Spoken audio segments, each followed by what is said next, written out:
في القلب مشاعر أخفيها قد أشرقت الشمس عليها عن خطط لم أعبأ فيها ستكون بأيامي فرقا. Salah satu adab makan dalam Islam adalah makan sambil duduk. Dengan kata lain, Islam melarang umatnya untuk makan sambil berdiri. Hal ini telah ditegaskan Rasulullah SAW dalam sebuah hadis dari Anas radhiyallahu anhu.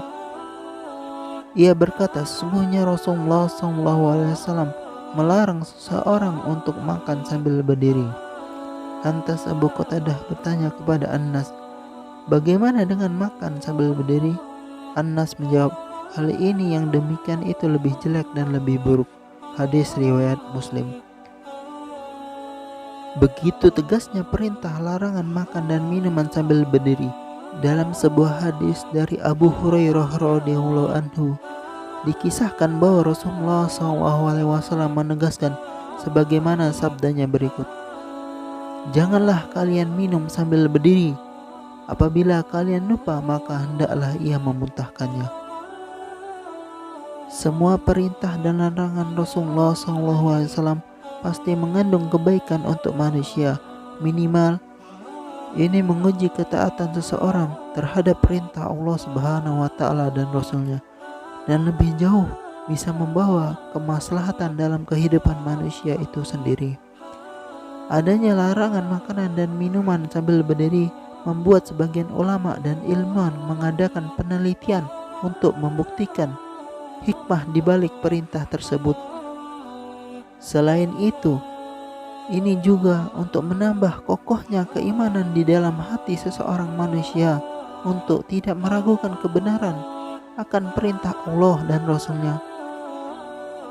Berdasarkan tinjauan kesehatan, ada beberapa dampak makan dan minum sambil berdiri.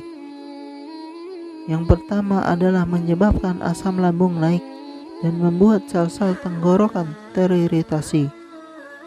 Iritasi kerongkongan ini dikarenakan pH asam lambung yang sangat tinggi, yaitu sekitar 1-2,5 pH, dan kadang ditandai dengan gejala panas yang terbakar yang menyesakkan dada. Yang kedua yakni pencernaan terhadap Springer, yakni struktur muskular atau yang disebut berotot yang dapat membuka sehingga air kemih bisa lewat menutup.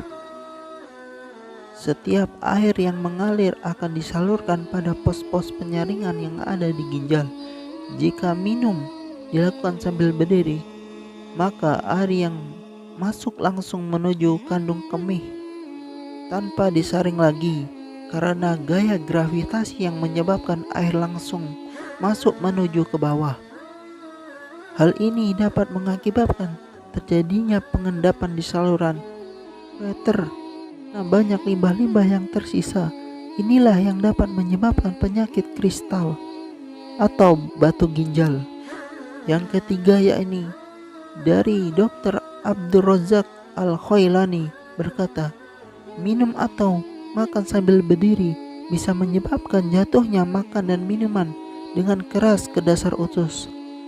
Jika hal ini terjadi secara berulang-ulang dalam waktu lama, maka dapat menyebabkan melar dan jatuhnya usus, yang kemudian menyebabkan tidak berfungsinya atau disfungsi pencernaan dengan baik. Yang keempat dari Dr.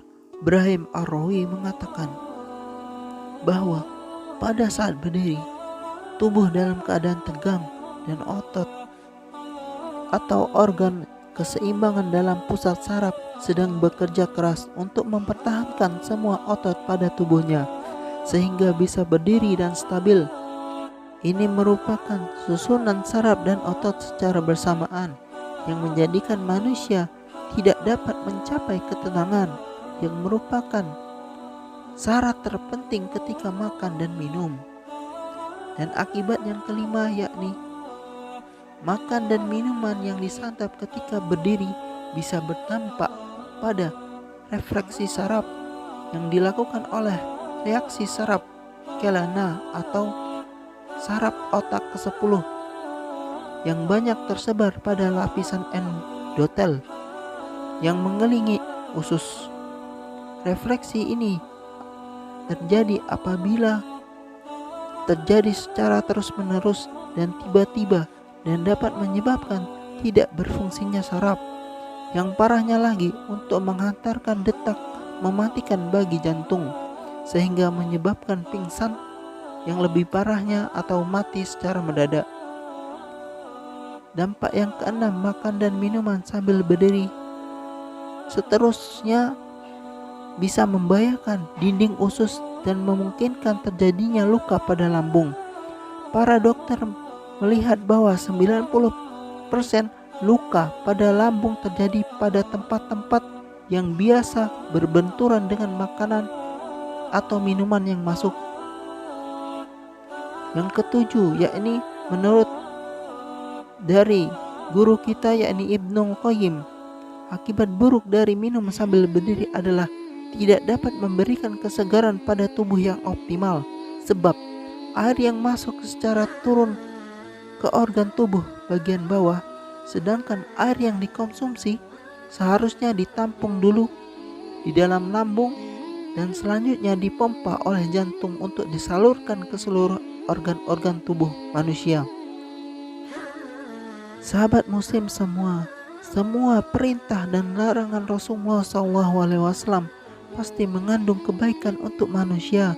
Minimal ini menguji ketaatan seseorang terhadap perintah Allah dan Rasulnya. Semoga kajian ini dapat bermanfaat bagi kita semua. Wallahu a'lam bishawab.